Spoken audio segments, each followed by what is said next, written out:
All right. So, again, good afternoon. I'm Kim from the Pennington Public Library. And again, thank you for tuning in today for our Stories of Slavery in New Jersey talk with historian Rick Geffken. If you have any questions or comments during the presentation, please feel free to chat them in. I will relay them to Rick throughout the presentation. Of course, we will also have a Q&A session after the program as well. Before we start, a little bit about Rick Geffken. Rick is a trustee of the Shrewsbury Historical Society, past president and a trustee of the Jersey Coast Heritage Museum at Sandler's House, a former publisher of the Monmouth Connection, and a member of the Navesink Maritime Historical Association and the Monmouth County Historical Association. He is currently heading up a project called the New Jersey Slavery Records Index, and he just published the book with the same title of this program, Stories of Slavery in New Jersey. And it was published, I don't know the exact date, but this month, actually, January 2021. So welcome so much, Rick. Thank you for joining us on this afternoon. That's so nice and white. Great, thank you. Thank you very much. I'm going to go to my screen share here. And as you can see from my first slide here, and was this fact very surprising to me, having grown up in New Jersey, that we were the last of the northern states to abolish slavery. And we'll talk about that a little bit. So by a little background, I grew up in Hudson County and then moved down around the time I graduated high school with my parents down to Monmouth County. And my education through college, I had never heard of anything about slavery in New Jersey. And it's my personal belief that the teachers and instructors I had over those years weren't hiding anything. I don't think they knew either. And up till 5 or 8 years ago, as I started to do my other researches and started to come across these stories, eventually it led to this book that, just as Kim points out, got published. So it's not a history per se. It's a collection of a number of stories, which I think are important to our history. I have at the back of the book at about a 10-page bibliography to outline the sources from which I got these stories. And it's my hope that those of you that are interested will pursue some more in-depth study of these topics that, as it turns out, are, as you know, very timely today. So let's begin, shall we? So this iconic image that I'm sure everyone here has seen from the early days in grammar school, when February would come along and your teachers would show you this, and maybe you do a little project for your parents at home. And it's, of course, it's an iconic painting.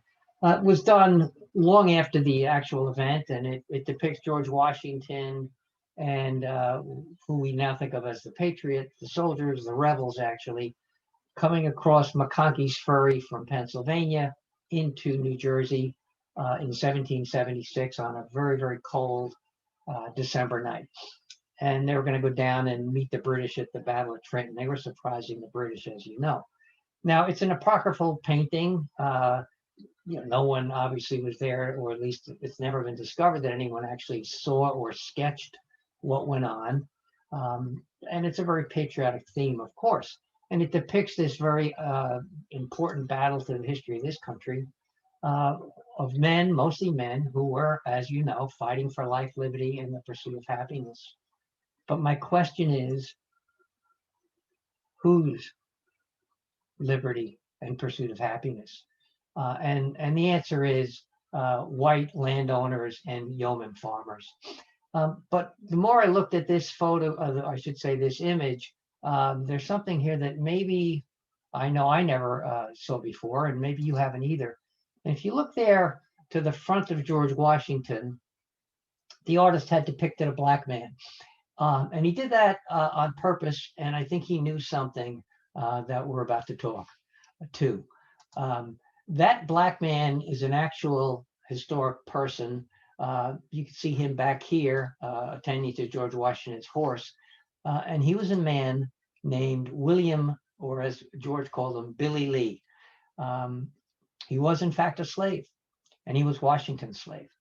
And as you can see in this image, and it's been documented that Billy Lee stayed with George Washington throughout the Revolutionary War, and set up his tent every night at various battle locations, most of which during the Revolution happened in New Jersey, I hope you know, and was his very, very close personal servant, but in fact, he was a slave. Purchased by George Washington in 1768 for then colonial pounds, 61 pounds. And to give you an idea what that might have meant, and I use these analogies purposely, around that time, you could buy for that amount of money 8 horses, or you could buy 13 cows, or if you were a tradesman, it would take you the better part of 2 years to accumulate that kind of money. And the reason I bring that to the fore is that slaves, enslaved men and women, historically, not only in this country, but everywhere, were thought of as property, not human beings. And so the equivalent is pertinent here to get kind of an understanding of that. Lee spent, as I mentioned, the entirety of the war with George Washington, faithfully served, and they became very close. And yet, and to give you a flavor for how white Americans, even our founding fathers, viewed Black people in those days, when the war was over, Lee had met a Black woman and he wanted to bring her with him to Mount Vernon in Virginia. And he approached his owner, George Washington, who hesitated and did not at first allow Lee to bring his wife, after all those years of faithful service, to Mount Vernon. The folks at Mount Vernon say that there's no record that the woman ever actually showed up with Billy Lee, although Billy Lee did serve the rest of his life with the Washingtons at Mount Vernon. It suggested that the woman may have died, but it struck me as pretty rude of George Washington to hesitate to even allow this very human thing to happen to his enslaved person. I hope you know that, like many of our founding families and founding fathers, of course, they were slaveholders, as were anybody in those days who was rich and landholding. So this idyllic image here of pretty happy, well-fed, apparently well-refreshed slaves working at Mount Vernon is an image that was drawn and painted probably far from the reality of things. And here's some of the reality. At Mount Vernon, George and Martha Washington had almost over 317 slaves by the time George died in 1799. They weren't all his, by the way. Some of them came into the marriage with Martha. And after all of this time, and having had 80 or so of his own slaves, in his last will and testament, George Washington only freed Billy Lee. It's a little complicated, but basically, here's another image, and you can see Billy Lee in the background here. That's Martha and her 2 natural grandchildren from her first marriage that George adopted as his own children. Martha was a custis, and she brought from her former marriage 84 slaves into her second marriage. And it's one of the reasons George could not free, even if he had wanted to, any of those slaves, because by law in those days, they belonged to her, and only she could free, manumit her slaves. Nonetheless, George's 100 or so slaves, it's kind of startling to understand that he did not see fit to manumit those folks when he left this earth. In fact, Martha herself, when she died years later, only freed 1 personal servant. It's also kind of surprising to find out the kind of person she was. Very common in those days for landed and well-heeled people. One of her early statements shows you what she thought about Black people. And what's surprising to me, but reflective of what people believed in those days, she's talking about they're not grateful for the kindness I showed them. And the question I pose is, what kindness there are slaves. And you may have thought, any of you slaveholders, that you were treating people kindly, but you were dictating how they ran their lives. So I'm not sure why they would show any gratitude at all. Another little story was that Martha Washington had a seamstress, a woman named Ona Judge. And Ona Judge, depicted in this silhouette from the Mount Vernon Museum, stayed with her for many years until she was about 23, and she ran away. George was still alive in those days. And so he and Martha spent a long time trying to run this woman down, find out where she was. In fact, they took an ad out and they offered $10 for her and had her described as, minutely as they could, to try to induce people to find her and bring her back. And the woman successfully evaded recapture for many, many years. When they did finally locate her, she said that she ran away because she thought that when George Washington would die, that she would be freed. And it turned out that she had overheard a conversation where that wasn't the case. And so she left. And so she tried to negotiate her freedom with George Washington when he had found her.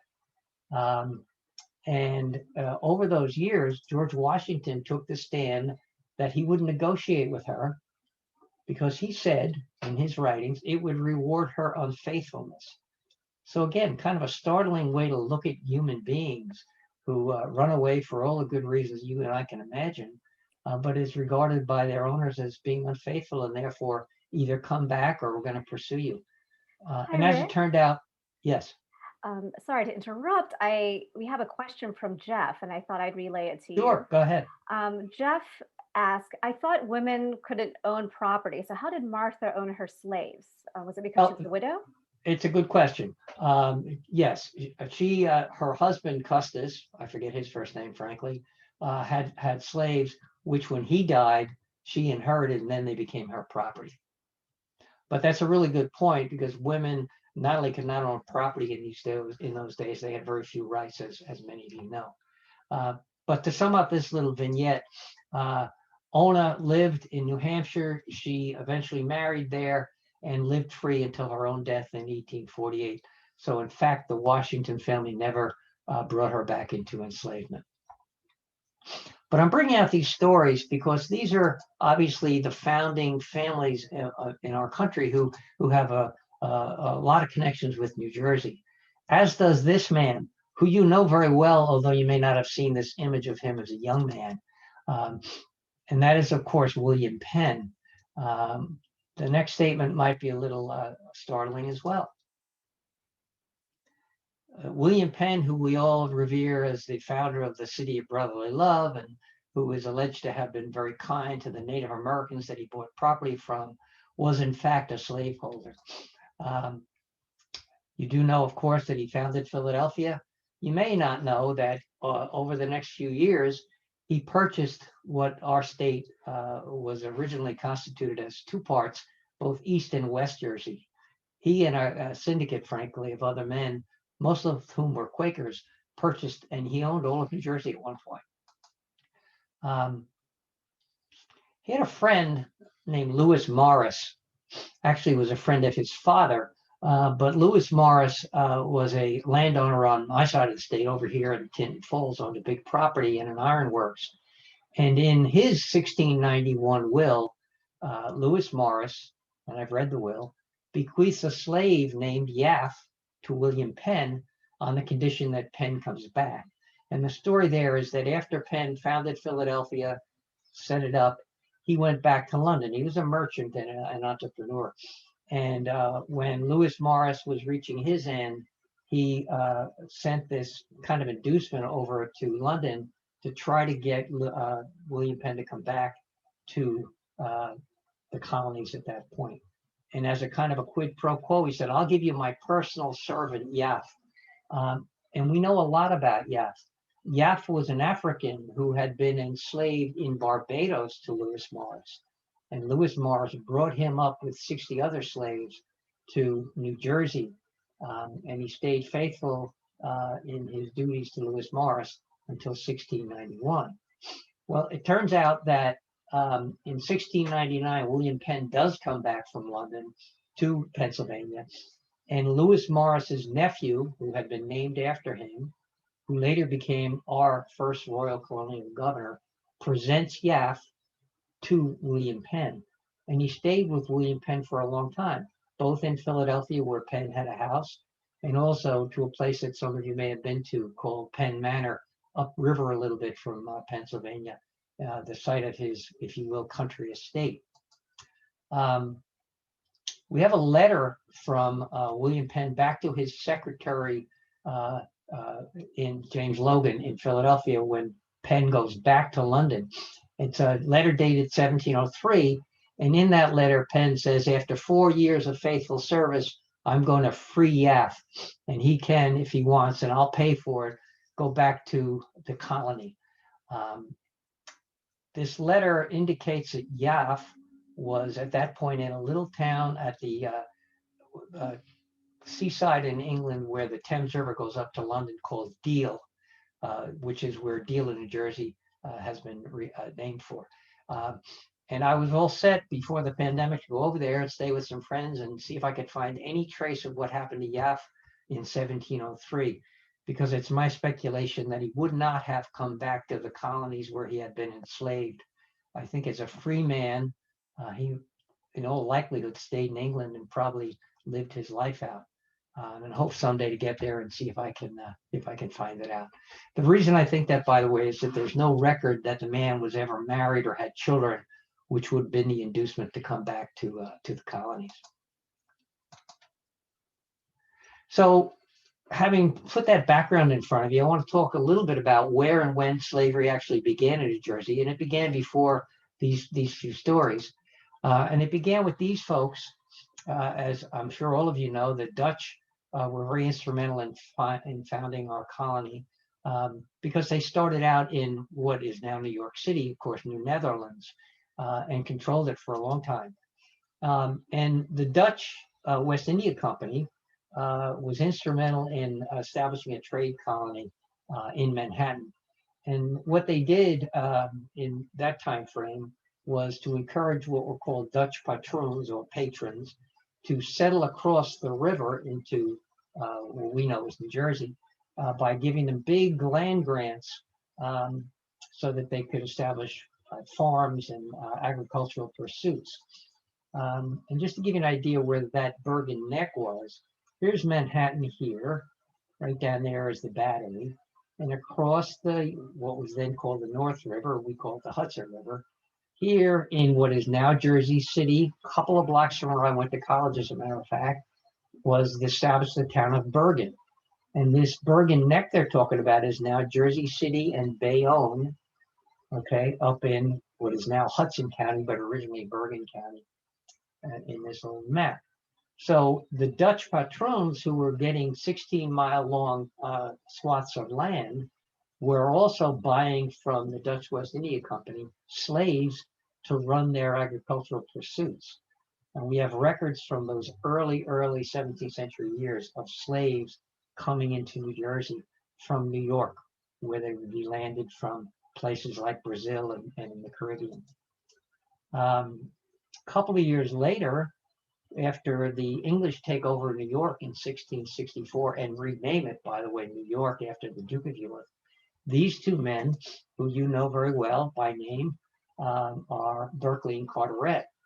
And their document, which is considered the founding document of New Jersey, called the Concession and Agreement of the Lords Proprietor, induces people to come and settle in East and West Jersey by giving them 200 or 300 acres of land. And for every slave they bring in, they get another 75 acres. So baked into our original documents, our founding documents in our state, is slavery. And what they're responding to is their patron, the Duke of York. James, Duke of York, was the principal stockholder in a company founded in 1660 called the Royal African Company. And that company's exclusive purpose for being was to go down to Africa and to trade goods and people which fueled the slave trade into originally the Caribbean and then up to the colonies here. James, the Duke of York, after whom they named New York, eventually becomes James II. So early on, the English colonists, as well as other European entities, were endorsing and profiting from the sale of human beings, Africans, to the New World. A lot of this happened in the Caribbean, and this is a fairly famous image of Quaker business people, farmers, and you can see some slaves here in the background. Even though we associate now Quakers with abolition, in the original early days of the founding of colonies, both in the Caribbean and up here, Quakers were just Englishmen who were business people like everyone else. In fact, Lewis Morris, that we talked about before, and his brother Richard wound up owning huge acres of sugarcane plantations in Barbados before they came up to this part of the world. When Lewis Morris comes up to New Jersey, he establishes, as I mentioned, a farm and an iron mill at Tinton Falls over here by my part of the state, Monmouth County. His brother Richard opens up a plantation in what is now the Bronx. And those of you that are familiar with that part of the world may recognize the name Morrisania. Morrisania is the name that has come down to us from Richard Morris's plantation. Lewis Morris, the original owner of all this land here in Monmouth County, established this farm and iron mill at Tinton Falls precisely because of this waterway, which could power his water wheels so they could grind various agricultural products for sale to New York. Give you an idea, not that many years later, 60 years later, in one of the very first census records that we have, 1737 in New Jersey, you'll see the counties then named, and you'll see white people over here, total of about 40, almost 43,500 white people in New Jersey by 1737. And in this columns, Negroes and other slaves, referring to obviously Black African Americans, and also, as you might suspect, Native Americans were enslaved at one point too, and other folks. And in fact, in 1737, 60 years after slavery was first introduced into our colony, these 4,000 almost people represented about 8% of the entire population of both East and West Jersey. Historically, later on, we get to about 12% as a total number of slaves in the state. This causes great anxiety for the people that own these people, because not a few years later, in 1741, as a matter of fact, there was a slave revolt in New York City, as there were always slave revolts in the Caribbean, and it terrified white slaveholders, and they respond with a series of very draconian laws to try to control their slave population. It went on and on in our history. In fact, in our state capital, we have a very sordid tale of slavery. Turns out that another Philadelphia Quaker named William Trent, in the year 1719, decides that he wants to establish a country estate, and he does. And he buys some property over on the eastern side of the Delaware River at a place called the Delaware Falls here, and he builds this house in this old image. He was a Quaker. He knew William Penn very well, and he had made his money by trading people and goods into the Caribbean. In fact, he bought some existing mills while he was there from a guy named Malin Stacy, and he had his slaves run these grinding mills so that he could continue to enhance his fortune. Enter this man, and this man is the aforesaid Lewis Morris, the nephew of the original Lewis Morris, who becomes the first royal governor of New Jersey. The reason he enters our story at this point is that when he becomes governor in 1738, it takes him a couple of years before he and his wife decide they're going to move to Trent's Town, which you know now as Trenton, of course. And as part of that, they're going to live in this house. By that point, William Trent is dead, and the governor, of Pennsylvania owns that house. So we have a letter from Lewis Morris to Governor Thomas, dated in April of 42. And in that letter, he says to him, listen, I'm thinking of coming over to Trentstown, but remember we had a discussion about building a kitchen behind this building up here on the right. And the reason he's interested in that is his wife says to Lewis Morris, first of all, slaves can't live in the house with us, so we have to have an outbuilding for them. And secondly, in colonial times, people would always put a kitchen as a separate outbuilding in case of fire. So in fact, Governor Thomas does construct we think, a brick kitchen in the back of the house before the Morrises move in. That house still exists. That is the house that William Trent built. Some of you, I hope, have been there, and maybe after the pandemic, you get there again. It's called the Trent House Museum. Great place to go and tour. I've spoken there a few times. And because that kitchen is long since gone, there's been some archaeological work there. And a speaker that you're going to have at your library in a few months, a guy named Rich Veit from Monmouth University, he's done a number of digs out there. And I was fortunate to go to one a few summers ago.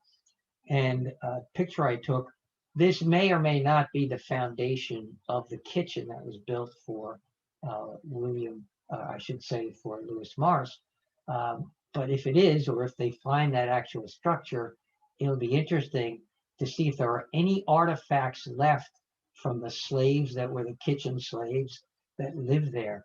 Perhaps they'll have left something that would indicate where they were from originally, whether Barbados or Africa, depending upon the time frame. So that'll be fascinating to watch over the next couple of years. So as I mentioned, over the next 100 years, when slaves get introduced into our colony, as well as the other colonies, the original 13 colonies up and down the eastern seaboard, slavery becomes popular everywhere, if you will, including at Princeton, not too far from Trenton. Backstory on that is that a guy named Richard Stockton bought a huge acre from William Penn when Penn owned Western New Jersey. And in order to build his fortune, he employs hundreds of slaves to farm for him. And here's an old image after many years later of what we now know as Princeton. In fact, right there is Princeton University that Richard Stockton's son was a founder of. The grandson of Richard Stockton, named after him, Richard Stockton, was one of the first graduates of that university. And he also, with the help of his slaves, built Morven, which is encircled here. You may know that Morven was the governor's residence for some years. And probably surprising, but perhaps not, Richard Stockton, who built that estate, which is still there and has a very wonderful museum dedicated in part to the slaves that built it, was one of the 38 signers of the Declaration of Independence who were slaveholders. It's really interesting to me to find out how endemic slavery was to these folks who were signing on to a document that talks about all men created equal. This Richard Stockton, the grandson, winds up fighting against the British during the Revolutionary War. He gets captured, and several years later, probably as a result of his maltreatment, he dies.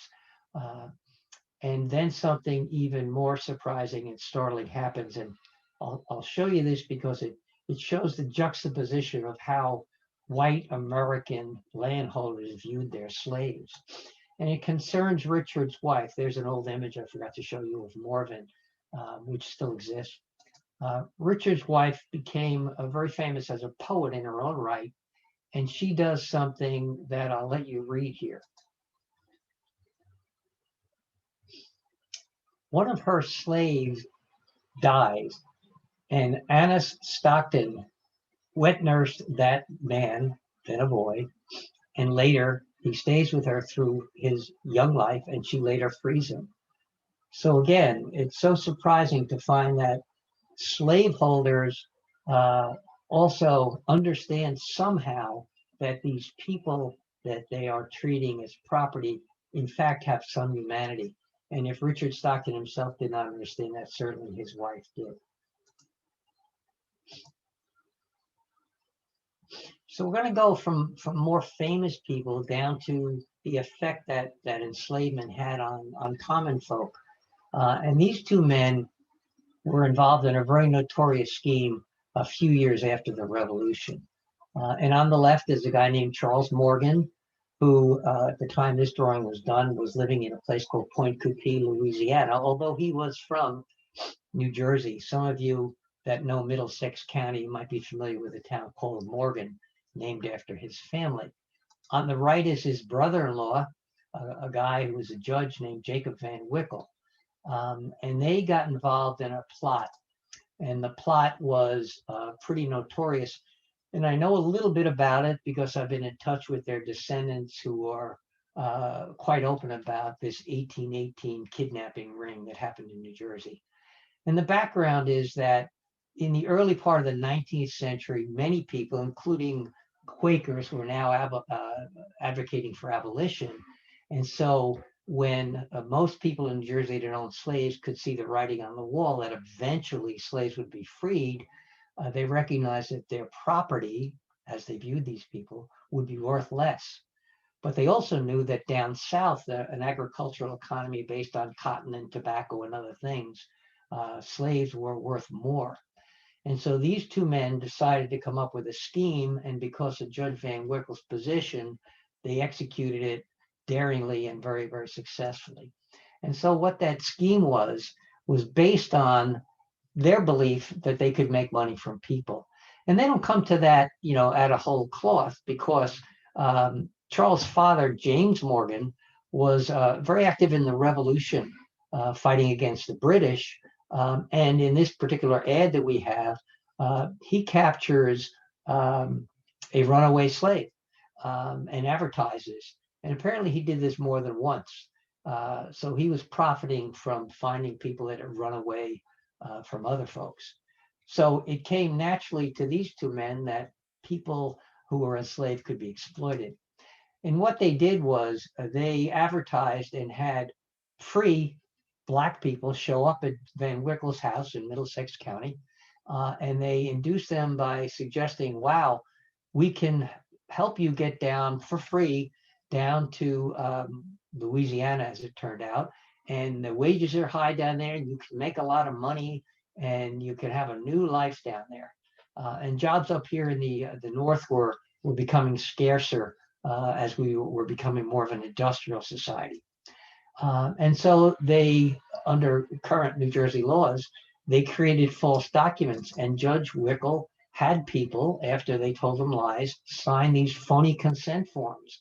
And these Black people, some of whom had, as you can see, young children, women who were single with young children, were told that if you sign this, we'll give you free transportation down south and get you great jobs.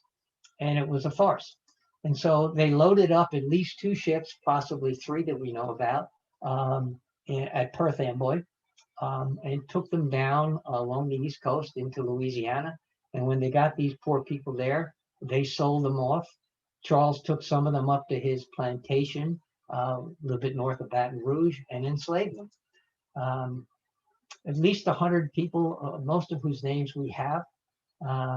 And Charles, in his immodesty, called his plantation Morganza down there. And it was partly successful on the back of New Jersey slaves.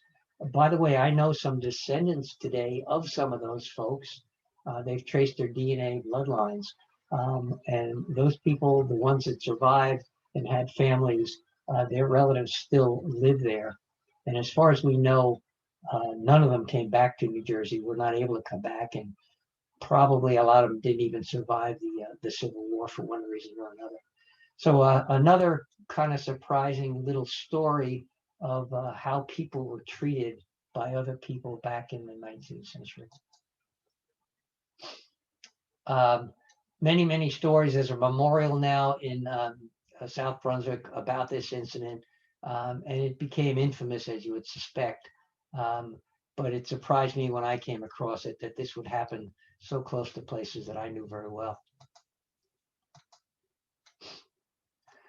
want to talk to you about some particular folks that are not famous at all, but probably should be because they're emblematic of what happened throughout the colonies, but here in our own backyard.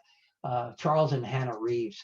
And this very distinguished man, Charles Reeves, was born enslaved in Middletown, not too far from me, and where I grew up after I left Hudson County in about 1820. And he was enslaved to a man that owned this house, David Williamson. And to my surprise, when I uncovered this story, that house is still there, looks just like that. It's a brick house, about a block or two from where my kids went to a grammar school in what is now Homedale, but at the time Middletown. He met later in his life a woman named Hannah Van Clief.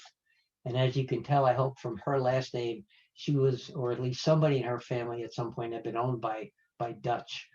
Reeves is probably an English name. Van Clief is very Dutch, and the Dutch were notorious slaveholders throughout New Jersey. Hannah was also born enslaved in Middletown, perhaps, although we haven't established it quite yet, at this place. It's in Middletown. It's called the Taylor Butler House today. And there's a woman there that we know was enslaved named Elizabeth Van Clief. And it's possible, without documentary proof yet, however, that Hannah was her sister or maybe even her daughter. But these two people lived most of their married life in this, what we can only describe as a slave shack, although by the time they moved there, they were manumitted. And it reminds me that when I was a kid who would drive to Florida occasionally along old Route 95, you would see in the Carolinas and those places down there, along the side of the road, the remnants of these kinds of slave shacks. That house, as far as we know, was given to them by a man named Crawford that Charles Reeves worked for. And that family, the Reeves family, lived there for the next 4 generations. I probably passed that house in Middletown many times without even giving it a second thought. It stayed up till about 1971, but they raised their 11 children and the succeeding generations in that house. But they're fascinating for a couple of reasons and how they play into our history. One of the ways they play in very strongly is that in 1804, New Jersey is beginning to recognize how abhorrent slavery is, and our legislature passes something called the Act for the Gradual Abolition of Slavery. That sounds really good, except that under the covers of it, it says that if you were born enslaved after July 4th in 1804 and you're a male, you must serve as a slave for the next 25 years. If you're a female, for the next 21 years.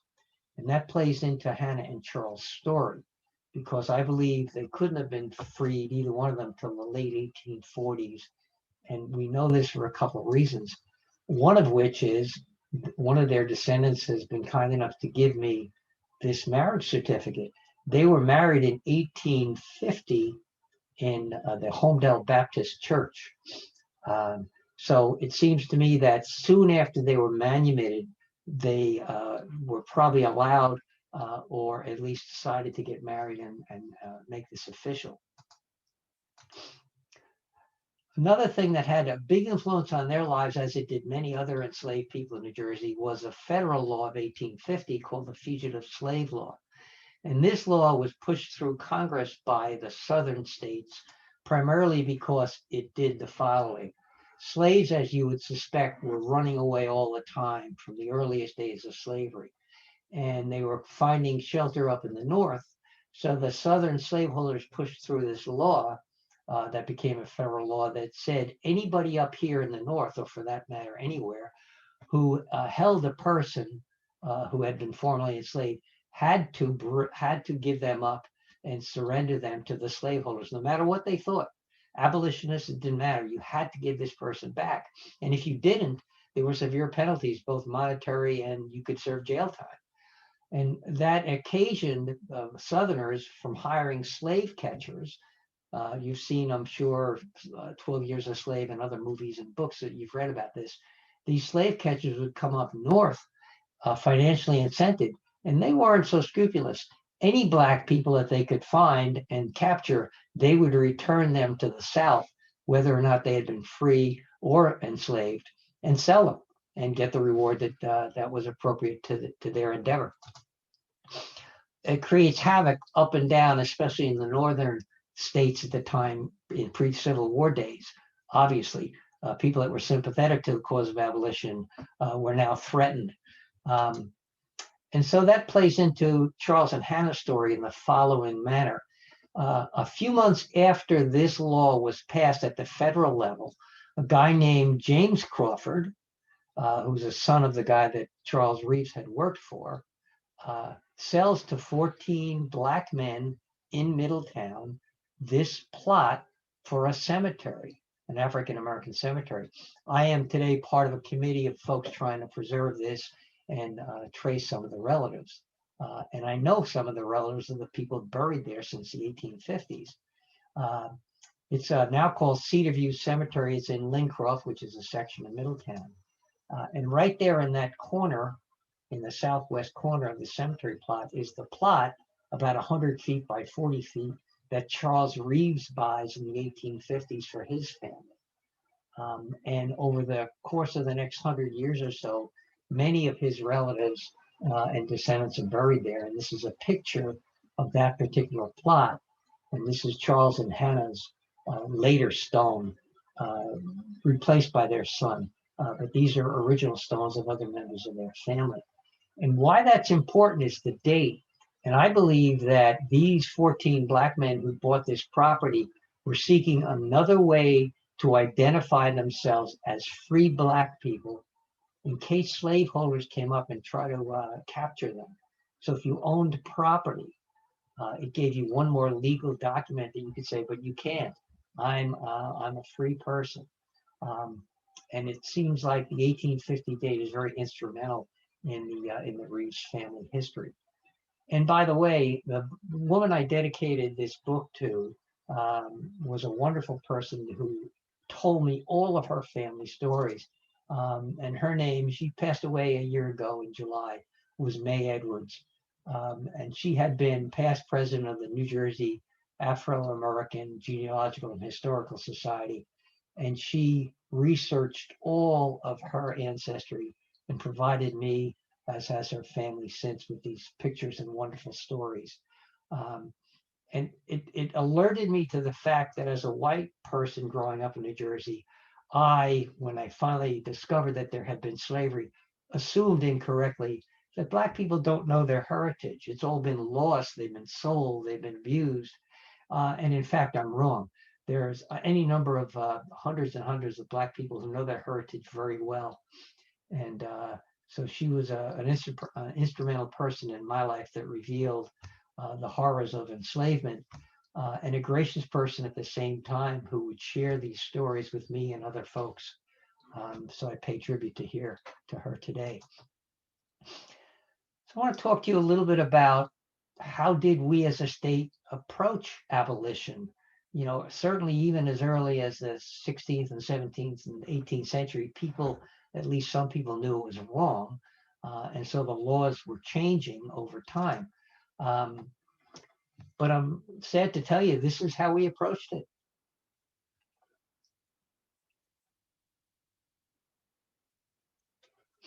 And the reason for this is due to property and due to economics, okay?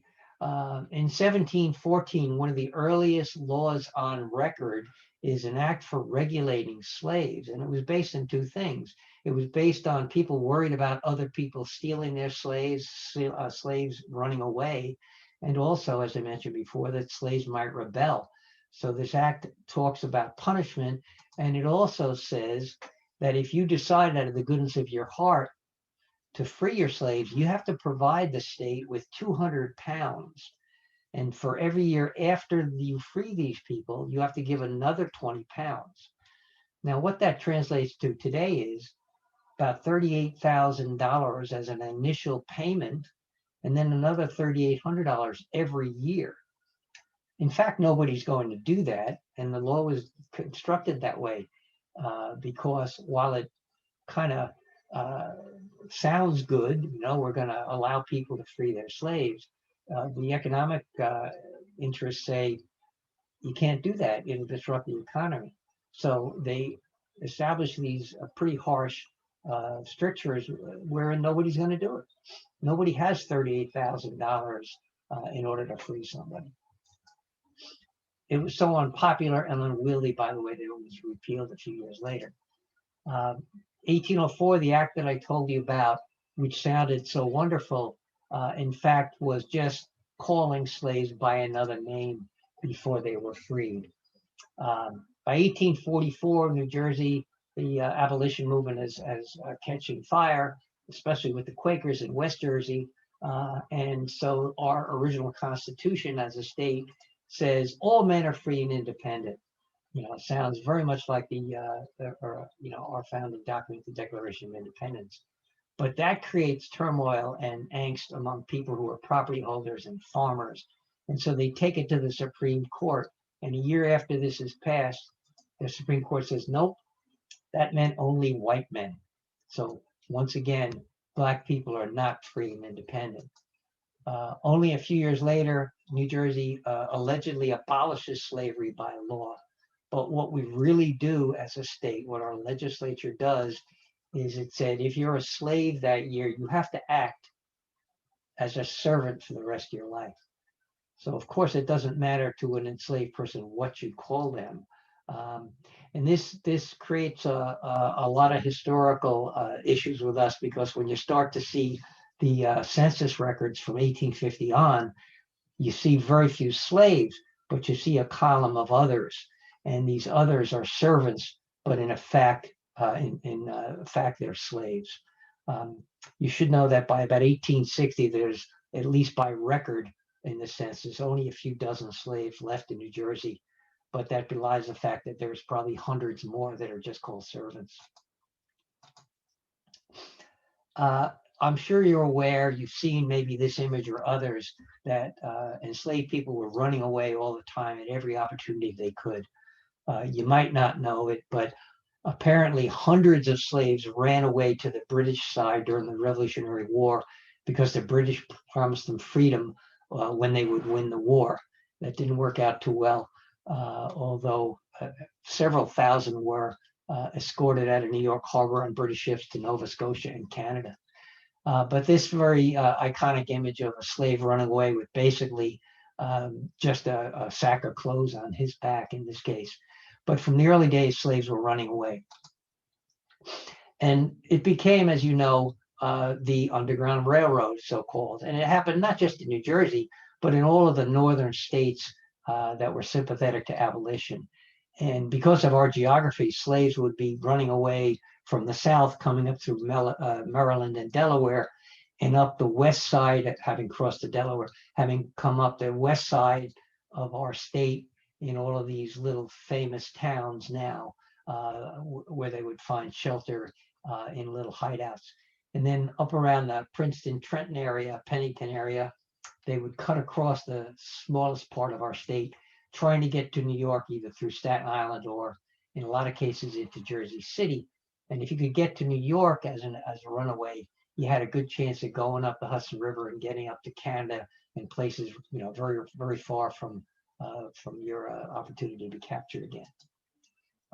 And as you know, in New Jersey history, I'm sure this brings to mind one of the most famous of all of the conductors, so-called, of the Underground Railroad, and of course that's Harriet Tubman.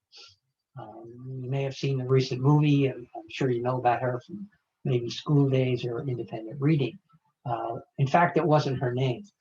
She was actually born Araminta, or Minty Ross, and over her lifetime, she took her mother's name, Harriet, and her husband's name, Tubman.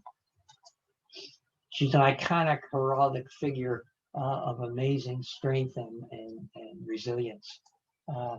She was actually born in Maryland about 1820 and doesn't come up to New Jersey for a while. When she escapes, there are documented stories that she worked in a hotel in Cape May as a chambermaid for a while, but she eventually makes it to Philadelphia, which was a hotbed of abolitionists, ironically, right? The city of brotherly love that William Penn founded, and had a lot of contacts there. And then she begins her journeys back to try to free originally her parents and her husband. But before we get to what happened to her, among the other slave stories that happened in the west part of our state is the story of these people. Two slaves born in Maryland, Levin and her name was actually Sydney. She changed it later to Charity. Their first name was, or last name was Steele. And when the 1804 Act for the Gradual Abolition of Slavery is passed in New Jersey, Levin comes up and he thinks he's going to bring his family up to New Jersey, where he's got a better chance of raising them as free people. And he leaves his wife, Sydney at the time, behind with a few kids on the idea of bringing her up gradually as he makes some money. Later on, he aligns himself with a family named Still, a white family, and so they adopt that name to try to disguise their status. Originally, Charity, Sydney changes her name to Charity. She comes up, gets recaptured, and then escapes again, but leaves a couple of her children behind because she thinks she's going to be able to get them back later. And two of those children, two of her young boys, get captured and resold into Southern slavery in this horrendous turn of events. And the grown children over the next 30 or 40 years become quite famous when Levin and Charity finally get and settle in Western New Jersey. In fact, William Still writes a very famous book, and he talks about the time in the book that his mother kissed two of his brothers goodbye, thinking that she'd see them in a few days, and then doesn't for many, many years. Another son, James Still, becomes very famous. He's called the Doctor of the Pines. He's an herbalist, if you will, and he studies with some Native Americans over in Burlington County, and people, white and black, start to go to him because he's known far and wide for cures, until the white medical establishment finds out that he's practicing medicine, and they try to take his practice away from him, very frankly, because he's black. William Still, as I mentioned, his brother settles in Philadelphia, in fact, writes this book, which is foundational to the stories of the Underground Railroad. If you saw the Harriet movie, there's a scene where Harriet Tubman goes into Philadelphia, and one of the actors in that movie is portraying William Still, who was running the Underground Railroad out of Philadelphia. Even more remarkable, one of the young brothers that got captured and sold into slavery was named Peter Still. And Peter gets enslaved and sold to Kentucky and Alabama, and he spends the better part of 40 years as a slave. And finally, through a series of remarkable events, buys his own freedom, comes north, totally coincidentally goes to Philadelphia, runs into William Still, who he doesn't recognize, nor does William as his brother, and tells him this story of his capture and his enslavement. They discover that they're brothers, and William brings Peter to their mother, Charity, who is still alive, who hadn't seen Peter in 45 years. It's a remarkable story. Peter then goes on a speaking tour of the North, raising, he needed $4,000. He goes back at great personal risk to the South, buys the freedom of his wife, Lavinia, or Vinia, as he called her, and brings her and their children up north, and is reunited and settles in Western New Jersey. That's Peter Still. So these people from both slaves and enslaved heritage are just fundamental to our New Jersey history. I want to talk a little bit about Harriet Tubman. As you probably know, what have long been called Negro spirituals were really encoded messages to a large degree. And this particular one, for instance, might have been sung telling people in enslaved conditions that, you know what, tonight's the night we're going to escape, or some other message. And so white slaveholders would hear there what they considered happy slaves singing and joyful. In fact, they were planning their escape as much as they could.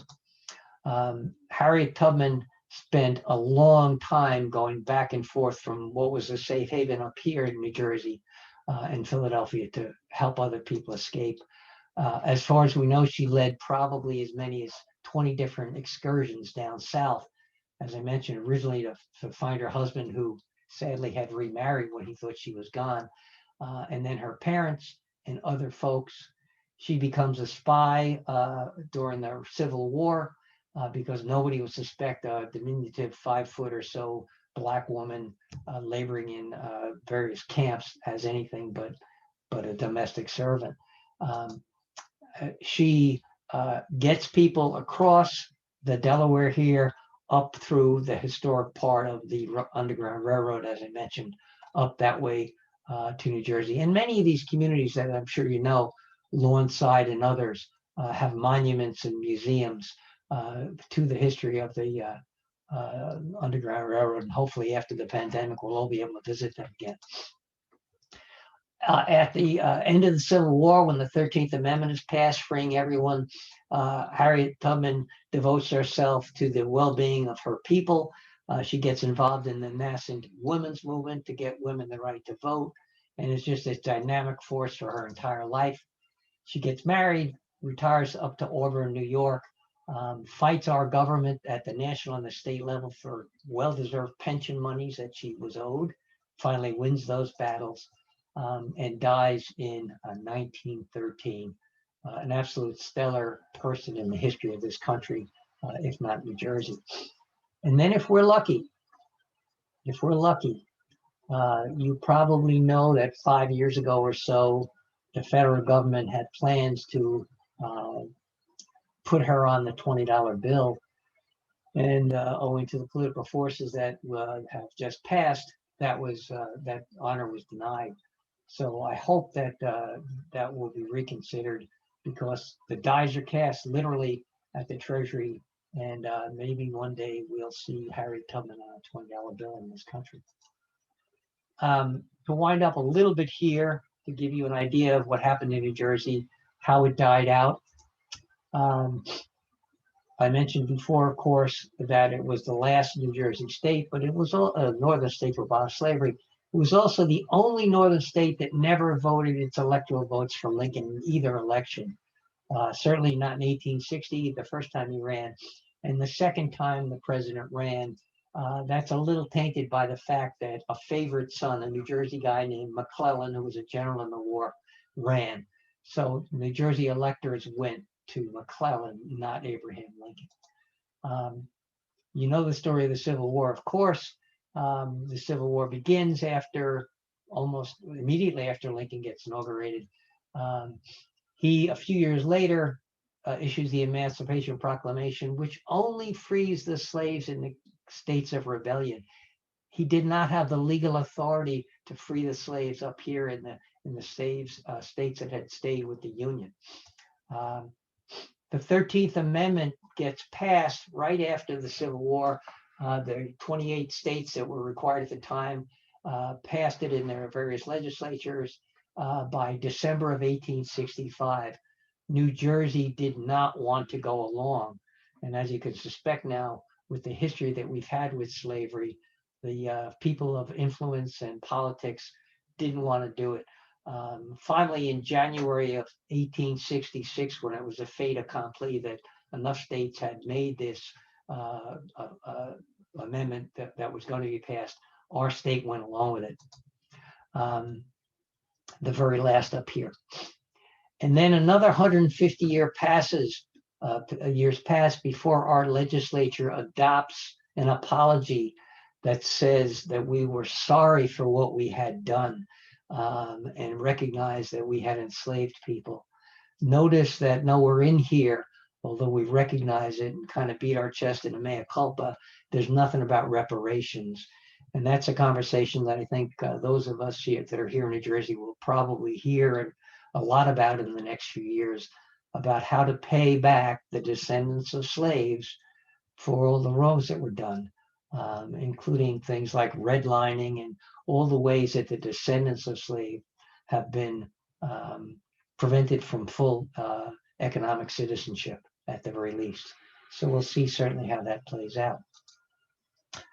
So ran a little bit over time, Kim, hope that's okay, but I will end up by telling that if anybody here, aside from getting the book out of the library, would like a signed or dedicated copy, you can contact me at Rick G0817, that's digits, and I will send you a note on how I will be able to mail you a copy of the book. The book has got hundreds of stories in it. The bibliography itself will tell you a lot about where I got this information, and I hope that you will look into it and get a more in-depth appreciation for a history that we have to deal with, and that I believe explains a lot about where we are today as a society. So with that, Kim, I'll open it up through you to questions from anyone. Thank you so much, Rick, for such an insightful talk about this topic. We have a question from Meredith. I know you touched upon it slightly.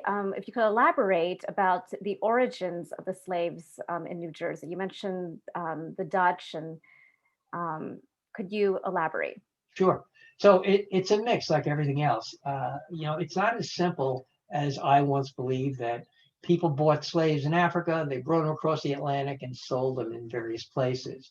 Turns out that it's a mix of opportunities, if you will. So originally, when the Royal African Company were purchasing slaves in Africa, they were bringing them into the Caribbean, Barbados, Jamaica, and other places that the British controlled. The Spanish were doing the same, the Portuguese were doing the same, the French were doing the same to the various islands that they controlled. The Portuguese, as you would know, were bringing huge numbers. We think maybe as many as 12 million enslaved people into Brazil. By the way, to put that in context, best guess is less than 500,000 slaves came into the colonies up north. So you had a mix. The Dutch West India Company were bringing them in through Dutch islands and then up, some directly into Manhattan, what became Manhattan, and then they dispersed. New Jersey in particular had two slave entrepôts, one in Perth Amboy, where the English were dropping slaves, and another, believe it or not, over on your end of the state at Camden. Camden was really Cooper's Ferry in the old days. And when Philadelphia and Pennsylvania outlawed the selling of slaves in the 19th century there, slaveholders and businessmen moved across the river to Cooper's Ferry, which became Camden, and had slave auctions there. So wherever you could get enslaved people from Africa, from South America, from the Caribbean, from other locales in the colonies, you could bring them into New Jersey. Generally, the laws changed over time as abolition became more of a universal, if you will. But it's fascinating to read all these different sources. So really good question. Yeah, thank you. And thank you, Meredith, for asking that question. Nancy wonders if you could comment about Alexander Hamilton and his views on slavery. Was he against slavery, or is this, is this a myth? Yeah. So Nancy has probably read, as I have, a lot of stories lately. The New York Times had a story, I think, in the fall about this. It's controversial, and as much as that play that Lynn did, it turns out that, of course, he was born in the Caribbean, and there have since been shown that there were records of Alexander Hamilton owning slaves, or at least selling slaves. So, one of the national myths, and of course, in our case, a state myth is, and you've probably all heard various stories up to this point that, oh, we didn't have slaves in New Jersey, we had indentured servants. Well, in fact, we had both. And the same with the national figures like Hamilton, who, as you well know, was murdered in Weehawken. Everybody in those days who was a politician or had some land or was a powerful person, let me retract the word everybody, most, and they were men because men were property owners, were involved somehow or another in slavery. As an aside, I'm working on a project with the folks at John Jay College in New York, where we're establishing an online database of all these slavery records. And we're coming across just incredible records of all kinds, showing that well-known and obviously a lot less well-known folks were involved in slavery. So I think I'm not an expert on Alexander Hamilton, but I'm sure it'll be revealed that he's got a much more tenuous hold with slavery than we ever suspected. Wow. So I guess Nancy wants to follow up also. Thank you for elaborating, Rick. One day maybe we'll find out. Nancy will, yes, Nancy wants to elaborate with a question about the Quakers. I think that is surprising information about the history of Quakers and slavery. Could you talk a little bit about the switch from Quakers being involved with slavery and then switching to abolitionist stance? Absolutely. So as I mentioned early on, Quakers who were English, primarily in the early days, were business people who would come from England or Wales through the Caribbean or even directly, came over for business opportunities in a large number of cases. And some of them were Quakers. Quaker Society of Friends, formerly, emerges around 1650. George Fox actually proselytized among the slaveholders in the Caribbean, particularly Lewis Morris. He was down there, he was a friend with Lewis Morris. And Lewis Morris and George Fox had many discussions about Lewis Morris's enslavement of people. Lewis Morris never saw the light, frankly, because he had too much economic interest. But what happens over time is that some really, really interesting people, especially in West Jersey, start to see the evil of slavery. And the Quakers very gradually start to move, based on some of these very charismatic preachers, away from enslaving people. In West Jersey, in East Jersey, where I'm from and still live, of course, I've got a lot of wills, last wills and testament, historic documents, or copies of them anyway, of Quakers into the 18th century who are bequeathing their slaves down to their children, God-fearing Quakers. Sometimes these Quakers free their older slaves and give the younger slaves to their kids. And when you think about that, they do that because the older slaves are used up and they're not valuable anymore. So they, I call it, trying to get to heaven before they close the door. I'm going to free these slaves. It'll make me feel good. But the ones that are property and valuable to my kids, I'm going to give them to my kids. And that persists, through the late 1700s. But gradually, Quakers, including the Quakers here in Shrewsbury near me, absolutely forbid their own congregation from owning slaves. They admonish them to teach slaves to read and write. And this creates a kind of a wellspring of sentiment. So I give the Quakers a lot of credit for being at the forefront of abolition, but by no means were all of the Quakers opposed to slavery. By the Civil War, most are, but not in the early days. Okay, thank you for elaborating, Rick.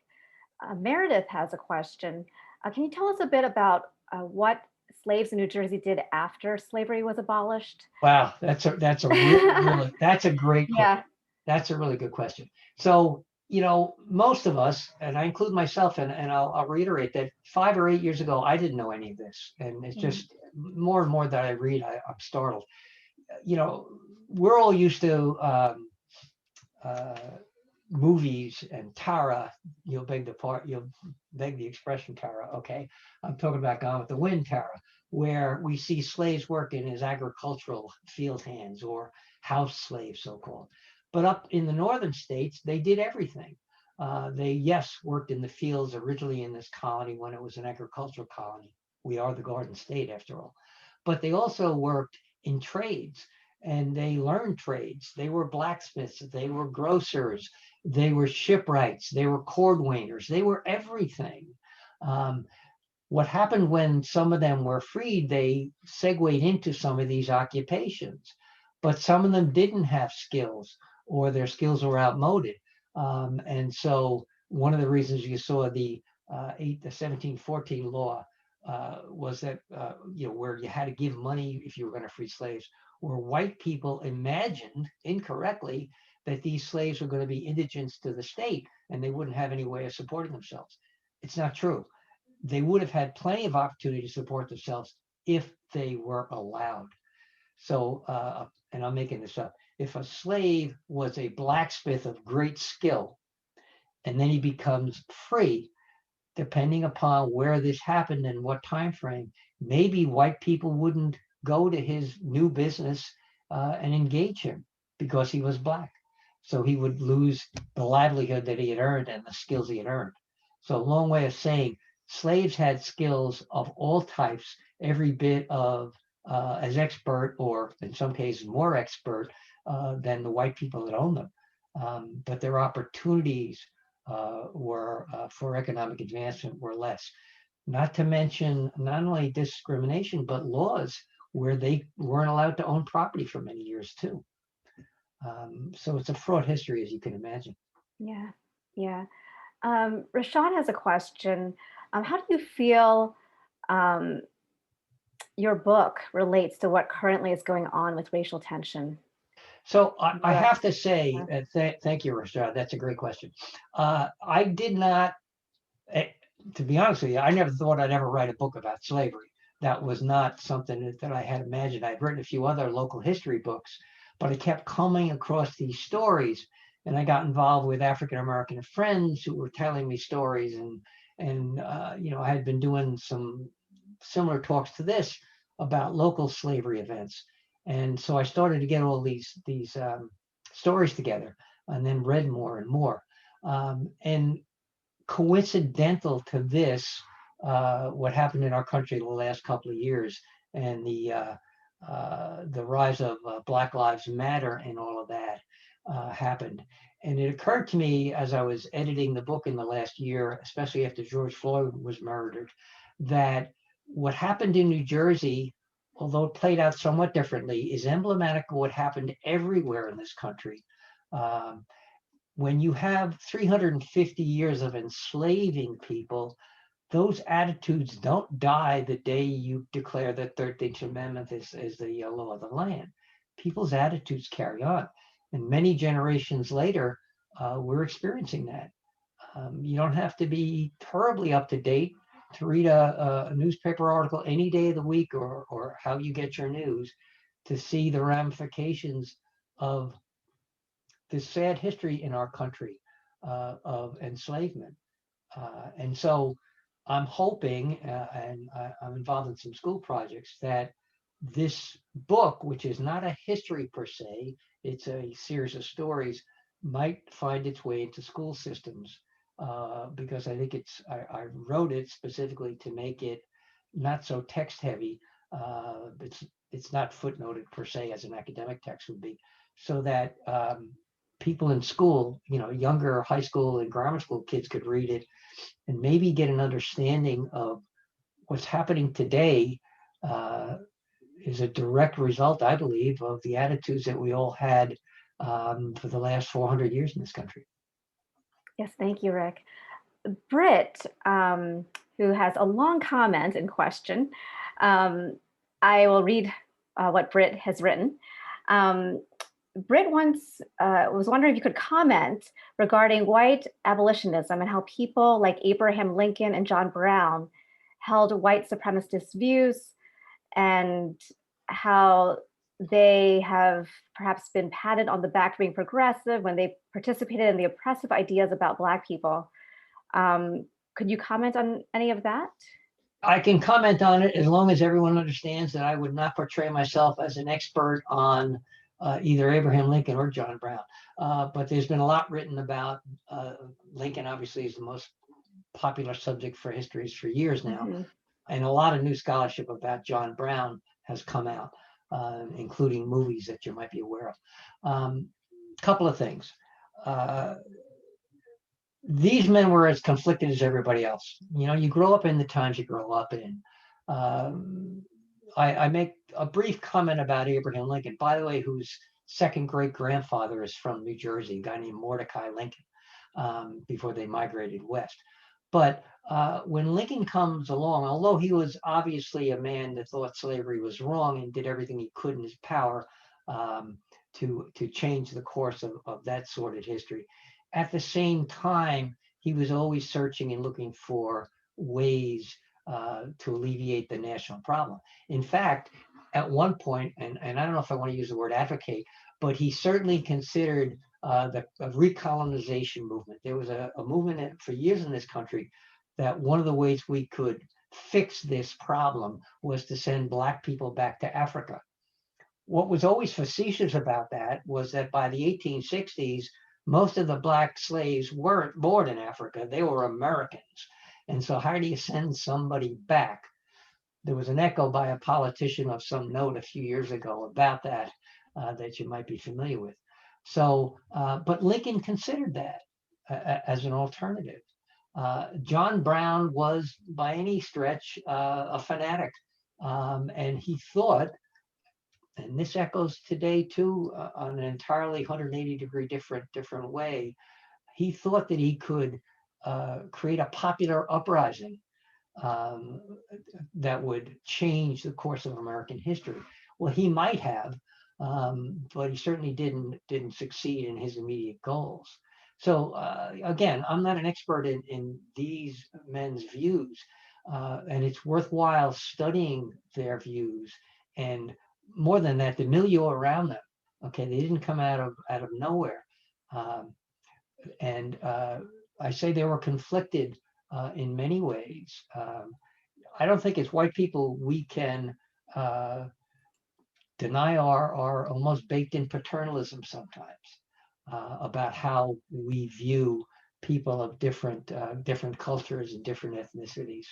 And so 150 years ago, 200 years ago, people had the views that they were raised with as well. To Lincoln's credit, he was enlightened, okay? And without certainly the Emancipation Proclamation, our course of history might have been much different. So really, really good question. And again, I'm no expert on those men, but I hope you follow it up. Thank you so much, Rick. And thank you, Britt. A question from Tara. Were Charles Morgan and the judge punished for selling free slaves? And I'm glad, Tara, thank you for that, because I should have mentioned that. So when this plot, this kidnapping, this horrible thing was discovered, they were brought to court and they suffered no penalties. A number of people in that family and also associates were involved in the plot. Some of them were indicted and nothing happened. And again, you're talking the 1820s at that point. People's attitudes were different. And even today, you all know there are laws and then there are the ways we conduct ourselves. And those folks are no different when it came to that. And the laws were always prejudiced toward white property owners. And if you were influential and had money and were political, as Van Wickle was, you got away with things. And he did. Yeah, wow. So your answers and your presentation have been so informative, Rick. Thank you for sharing all of your research with us. We've had a number of questions also about your book. And I don't know if you can tell us more about the research behind your book briefly and your process. So as I mentioned before, just studying local history here in Monmouth County, Revolutionary War history, I kept coming across stories of slaves, including runaway slaves who fought for the British. And I thought, well, that's kind of fascinating. And for a while, I thought these were little one-off stories that, were oddities. But there's lots of them. And I would say this, and I believe this firmly. There's no such thing as African American history. This is American history. And we choose sometimes to think of that, and we think of Native American history, but it's a story of our country. You, I hope, all know about something called the Amistad Commission. In New Jersey, a few years ago, passed a law that established a commission called the Amistad Commission, whose charter is to infuse, as they like to say, this history into our school systems. And online, you can look it up. There's curricula for anybody in the school system or who want to talk to their children or themselves about this history. Unfortunately, there's not a lot of money behind it that the state put in to enforce anything.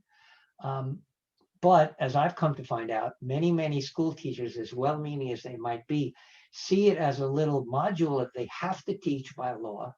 They do, and then they go on to the next. And so as all of us, including me, experienced in school, you get, I don't know, 2 weeks on the Revolutionary War and, a page and a half on the War of 1812, and then you hear a little bit about slavery and you go on and on.